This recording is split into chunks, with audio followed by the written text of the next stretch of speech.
来继续来看美国流行乐团的天后泰勒斯展开着全球巡回演唱会，除了带动着当地观光产业，有旅游的电商嘛赶着这班车来贩卖着新加坡这场的套票。开卖时间一日到，超过60万名用户引入 App 来抢票。旅游的专家讲，后疫情的时代，这种透过演唱会带动的音乐旅游，这个商机会愈来愈兴旺。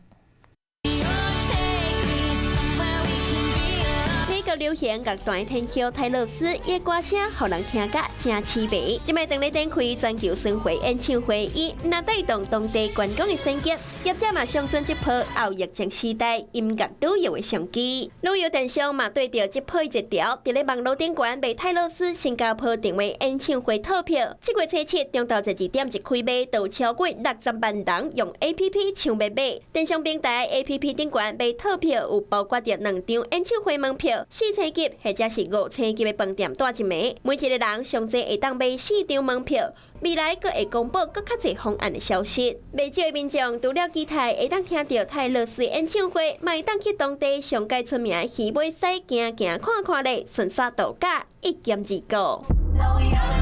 开入泰勒斯新加坡演唱会套票上贵就爱11万5，详细旅游嘛推出着贵妇城澳门演唱会套票，包括来回机票单枚，也有演唱会门票，计销是为15191块起跳。东南旅游是推出内幕版东京演唱会时间的套票，计销是为38900块起。疫情前其实就已经蛮多这种了，不管是去美国看演唱会啊，像之前5月天跟阿妹去美国的巡回，也都会很多这样的套票，很多人只是为了去看演唱会，他其实并不会安排自己安排住宿，也不会买机票，他们帮你们找的地点跟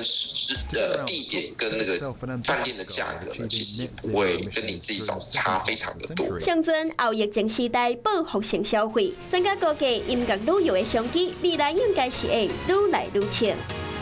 Hello， 大家好，我是林依文。想要抢先掌握最及时的新闻资讯吗？赶快订阅、按赞、开启小铃铛，锁定华视的 YouTube 频道。